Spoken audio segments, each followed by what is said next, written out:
Good morning, what is up, and welcome back to another episode of Blood and Beer, the show where we talk blood sport and we drink beer. The beer's been missing from the shows lately. We've been doing morning shows, we've been doing night shows, but the blood hasn't. We're here to talk PFL World Tournament Finals. It's the last leg of their World Tournament Finals going down this Thursday on ESPN.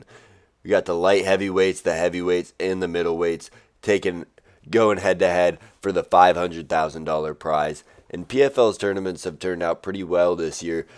Still a little bit of confusing as far as the product goes, but the product that they have given us, while confusing, has been a pretty entertaining watch. And I expect no different this week when we get to see light heavyweights Junior or Antonio Carlos Jr., my goodness, take on Sullivan Cully. You get Fabian Edwards versus Dalton Rasta, and then on the prelims, bizarrely buried on the prelims. I'll have to check to make sure it still is on the prelims. But we have Oleg Popov taking on UFC veteran Alexander Romanov for the heavyweight world tournament championship. However they are classifying it, because the winner of these fights don't win the championship, they win the tournament. They become the 2025 World Tournament Champion, but not the 2025, or not the PFL Champion. It's still kind of, I get it, but it's confusing as hell for somebody that's not following the PFL every week or following every story they drop like I am. Goodness, and what a weird week it's going to be for fights. We got PFL, perfect time, 9 p.m. on a Thursday. And then you also got UFC 3 a.m. on a Saturday, so not a huge break between the cards, but that'll be fun. And then aside from the finals fights, this card bangs. I mean, the prelims are a lot better than the main card, but I think that we'll see some of these guys in the prelims that we haven't seen much of. Maybe they'll make a name for themselves. We've got 3 undefeated fighters on the prelims with Alexei Pergandi. We got Lazaro Dayron and Bryce Meredith. So I don't know much about these guys, but PFL's done a pretty good job of putting the right people in front of the right eyeballs this year. So they must be something special they're trying to build. Because on the prelims, aside from the heavyweight finals, we also have Impa Kasanganay taking on Andrew Sanchez. Yes, Impa Kasanganay, PFL 2023 champion, 2024 runner-up, and he was in the tournament this year. Didn't make it past the first round, but he went up with Fabian Edwards. And then Josh Silveira, 2-time runner-up, he's on this card as well, on the prelims, taking on Murad Ramazanov. So it's going to be fun nights. PFL, or fun fights on the night. PFL always giving us fun stuff. But without further ado, I think I've bullshitted long enough. We can jump right into this. It's about 5 a.m. here in Ohio right now, so forgive me if I'm sounding a little off or my voice doesn't have the life that it usually has to it. But we got Fabian Edwards taking on Dalton Rasta. And while I don't have the odds for this fight, this is going to be a fun fight. I already mentioned Fabian Edwards beat Impa Kasanganay, knocked him out in round 2 in a comeback win where Impa was looking good. Fabian had to show some guts, show some toughness, and then he put on a war, kind of a beatdown with Josh Silveira last time out. So 2 guys that are veterans in the PFL, that have been around, that know how the tournaments work, and have made it farther than they have this year. And that's because they had ran into Fabian Edwards this year. The guy's got great striking and footwork. He does a great job of staying on the outside, Fabian Edwards, and just moving. He'll cruise to a decision. He'll also sit in there and bang with you when he's got you hurt a little bit. And he's not afraid to thump you up, a little bit different than the Leon Rocky Edwards style where it's stick and move the whole time.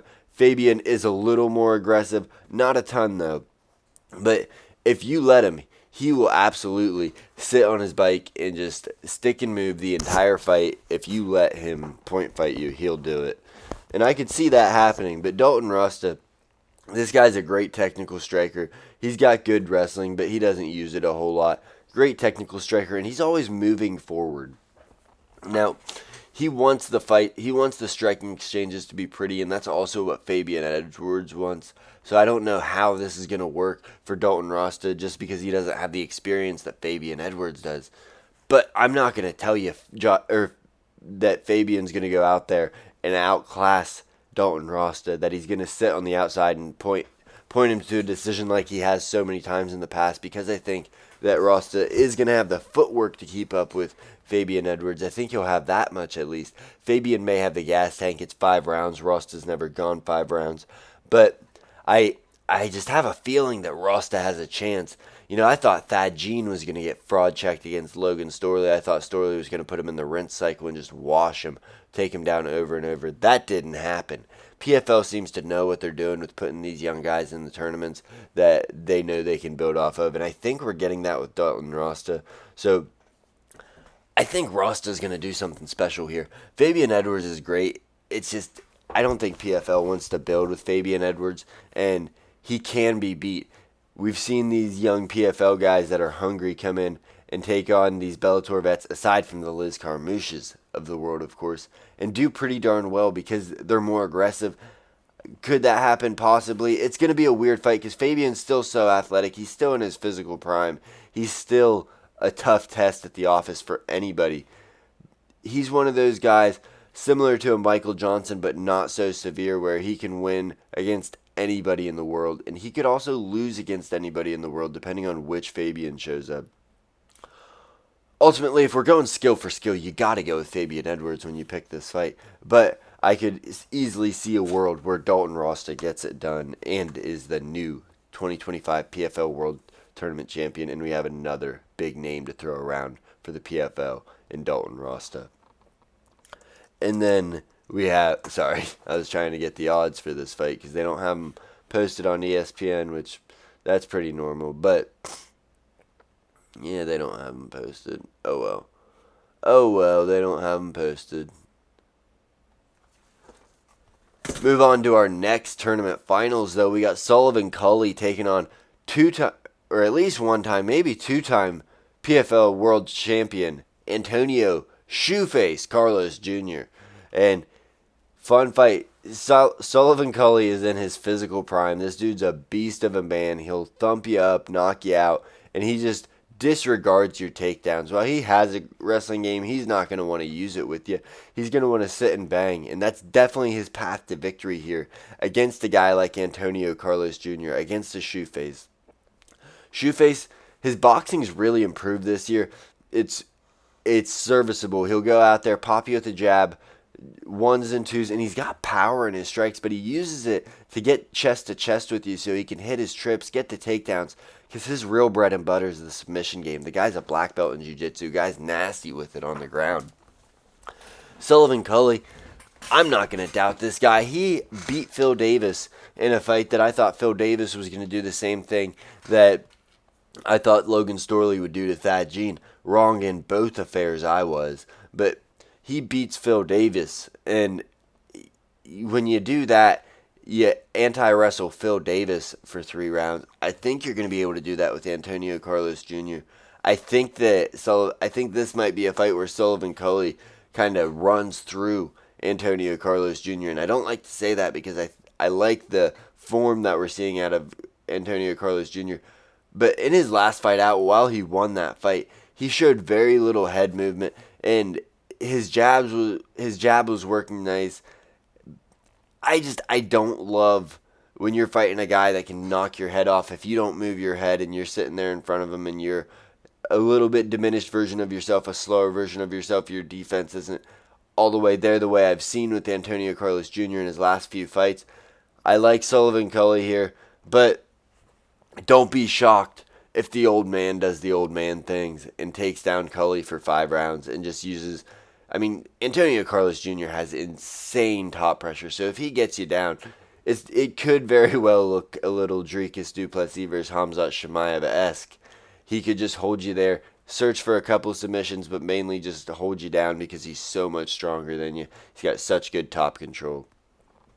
Ultimately, I don't know how these fights are going to go. I like Sullivan Cully, but don't be surprised if Antonio Carlos Jr. pulls it out again and is $500,000 richer on Friday morning. And the other thing with that is I don't think Sullivan Culley's ever been to a round 4 or round 5. And, if you're getting taken down, getting put in the rinse cycle, I could see Antonio Carlos Jr. getting the win that way. I know Sullivan Culley says he's never hoping to go 5 rounds, never hoping to go 3 rounds. So he could get drowned later in the fight because Carlos Jr. has that experience where Sullivan Culley does not. Ultimately, though, it's a fun fight. Another chance for someone to build a huge name. I mean, you win the tournament for PFL, they can build you any way they want. And they've got all these guys that are homegrown products that they've got in the tournament finals right now. It's great for them. They can build off all of them. You look at the Thad Jeans. They're already in the process of building off of him. Last year, you had Dakota Ditcheva. Dalton Ross is a guy they'll build off of. Sullivan Culley, a guy they'll build off of. And our next fight, 2 guys that they could absolutely build off of. It's going to be the sloppiest fight of the year. Of course, I'm talking Alexander Romanov versus Oleg Popov. And this is just going to be 2 big, strong dudes that are going to probably go chest to chest up against the cage a lot of this fight. A lot of half-assed, unsuccessful single legs in this fight I'm expecting. And it's going to be sloppy. When someone does get taken down, I don't think we're going to see a whole lot of get-ups, a whole lot of scrambles. Both these guys are just control you, submit you if you don't have a great submission game. But really, it's just this fight sucks. PFL did a great thing putting it on the prelims. And to make sure people watch their prelims so they still watch this fight, they got Carl Williams, UFC vet, on the card. They got Josh Silveira, as I mentioned, versus Murad Ramazanov. They got Impa Kasanganay, Andrew Sanchez. Fun prelim action. I'm not going to get into the analytics of Romanov and Oleg Popov. That's just a fight that's going to happen, and yeah, it's whatever. And I'm most excited for, I think, about this card because I'm a huge Impa Kasanganay fan. It's Impa bouncing back after 2 losses, a little step back in the competition. He looked great in both the fights until he didn't, but he's taking on Andrew Sanchez. That's going to be a fun fight. I like a knockout for Impa Kasanganay here, and I think he's going back to 185 again, which is where he really belongs. Josh Silveira always puts on great fights. Carl Williams is a fun fighter. So prelims are great, but the main prelim, the Romanov versus Popov, that's a little rough watch. If you're a sicko, which you probably are if you watch PFL, if you're a sicko like me, you watch every prelim on UFC also. This fight is going to look like a slightly more skilled version of Muhammad Usman versus Hamdi Abdullah Wahab until we get to rounds 3 when both these guys are just gasping for air. I don't see either of them getting a finish.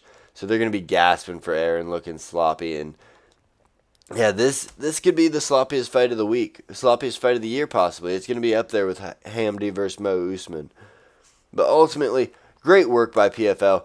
They've been doing great things lately. These tournament finals have turned out great. They're building good cards around it. And while we only have one more card from the PFL announced for the rest of the year, I'm sure they'll give us more. That one more card that they have announced, though, it is stacked to the teeth, my friend. Headlined by Usman Nurmagomedov versus Paul Hughes, the rematch for the lightweight title. And then we've got Corey Anderson going back to 205 to take on Dovlet Yagshimuradov, the 2024 PFL World Tournament winner. Guy knocked out Impa Kasanganay in round 1. We get the return of the Hammer, the GOAT, the 14-15-1 Artem Lobov, taking on the guy that smacked him, that started it all, Zabira Tukukov. And that's the guy that slapped Artem, started it all, the dolly through the bus with Connor, and now Artem and Connor don't even have any communication. They're in some legal troubles, but is what it is. And then you also get Archie Colgan versus J.J. Wilson, 2 up-and-coming stars for the PFL. Guys, they're going to want to put in the title picture very soon. Sergio Pettis versus Magomed Magomedov. That's going to be a fun fight. Wild scrambles are going to take place in that.